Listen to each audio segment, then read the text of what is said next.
হদৌ BTR বাঙালি যৌথ federation শক্তি আছে আঞ্চলিক কমিটি এটা নতুন কমিটি গঠন হৈছে। এই কমিটিত মই সভাপতি আৰু জয়দীপ সৰকাৰ মোৰ নাম সভাপতি আৰু সম্পাদক জয়দীপ সৰকাৰ। আমাৰ এটা কমিটি গঠন হৈছে। আমি আগামী দিনত বেংগলী জাতিক লৈ এটা শক্তিশালী টিম গঠন কৰি কাম কৰি যাম। ইয়াৰে আমি আজি ক'বলৈ এইটোৱে আমাৰ এটা আমাৰ 21 জনীয়া এটা কমিটি গঠন কৰা হৈছে। কি আঞ্চলিক কমিটি কয়? এইটো হদৌ বিটিআৰ বাঙালি যৌথ ফেডাৰেশন শক্তি আছে আঞ্চলিক কমিটি গঠন কৰা হৈছে না? ক'বলৈ গ'লে যে আমাৰ এইটো অঞ্চলত আমাৰ বেংগলী যুৱ ছাত্ৰ ফেডাৰেশ্যন BTC বেংগলী যুৱ ছাত্ৰ ফেডাৰেশ্যনৰ শক্তি আশ্ৰম আঞ্চলিক আমাৰ নতুন কমিটি এটা গঠন হৈছে। তো আমাৰ মন্তব্য এইটোৱে থাকিব যে যিয়ে আমাৰ বেংগলী জাতিৰ স্বাৰ্থত বেংগলী জাতিৰ কাৰণে যে কাম কৰিব বা যিয়ে আমাৰ এইটো বেংগলী অঞ্চলবোৰত সা সুবিধা যিয়ে ভালকৈ কৰিব আমি তেওঁকে সমৰ্থন কৰিম। ভৱিষ্যতত এইটো আমি চাম, তেওঁকে সমৰ্থন কৰিম। আৰু তাৰ লগতে আমাৰ যিটো আমাৰ মানে বেছ কিছুদিন ধৰি আমি এটা বস্তু পাই আছোঁ যে কিছুমান মানুহে আমাৰ নিজৰ মানে ভাতৃত্বৰ মাজত এটা বিবাদৰ সৃষ্টি কৰি আছে। মানে এইটোৰ পৰা টিকিট পাম, সেইটোৰ পৰা টিকিট পাম, এইবোৰ কৈ আমাৰ নিজৰ গাঁৱে গাঁৱে মানে এটা ভাতৃত্বৰ মাজত এতিয়াও সময় হোৱা নাই। সময় আহিলে এইবোৰ কৰিব আমি অনুৰোধ কৰিছোঁ। এতিয়াই এইবোৰ কৰিব নালাগে কাৰণ আমাৰ ভাতৃত্বৰ মাজত এটা বিশৃংখলৰ সৃষ্টি আপোনালোকে নকৰিব। অন্যথা কিন্তু মানে আমি চাই আছোঁ যিটো বস্তু, অন্যথা কিন্তু এইটো বস্তু যদি কৰে আমি কিন্তু আমাৰ সাংগঠনিকভাৱে যিটো ব্যৱস্থা কৰিব লাগে এই ব্যৱস্থা কিন্তু আমি কৰিম। এইটো দেৱনাথ নিজে কৰি আছে, নিজৰ পকেটৰ পইচা দি। কি গ্ৰাম কয় এইটো? এইটো শিঙিমাৰী কি গ্ৰাম? শিঙিমাৰী পাৰ্ট 2।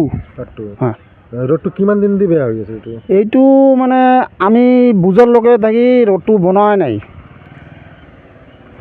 মানে হাগ্ৰামাৰ চৰকাৰ আছিল তেতিয়া অলপ অলপ বনাইছে। আৰু হেৰি চম্পক ইয়াক আমি ভোট দি পেলাই ইমান বনাইছিলোঁ, ই এতিয়ালৈকে আমাৰ গ্ৰামত অহা নাই বা এটা কামো কৰি দিয়া নাই আমাক।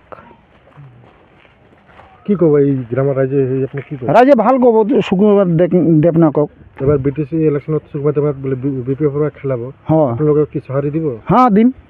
আমাৰ যদি কাম কৰি দি আছে আমি দিম, কিয় নিদিম।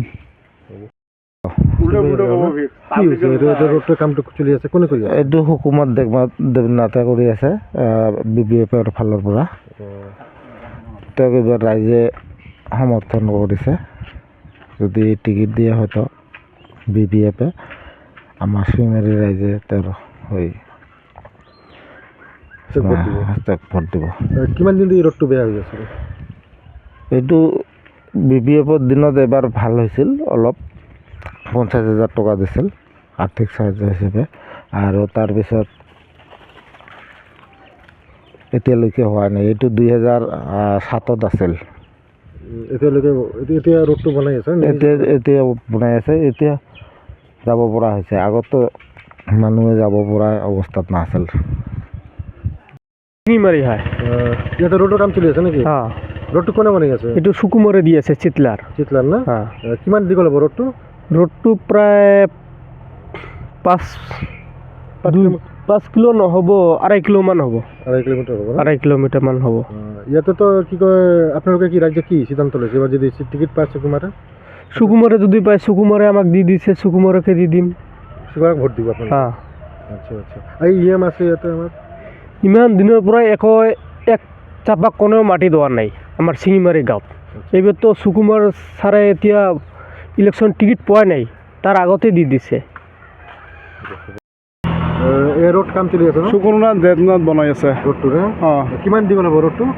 3-4 কিলোমিটাৰমান দীঘল হ'ব। নিজে টকা দি বনাই আছে? নিজৰ টকা দি বনাইছে। ইয়াতেতো EM আছে, EM অহা নাই? EM অহা নাই।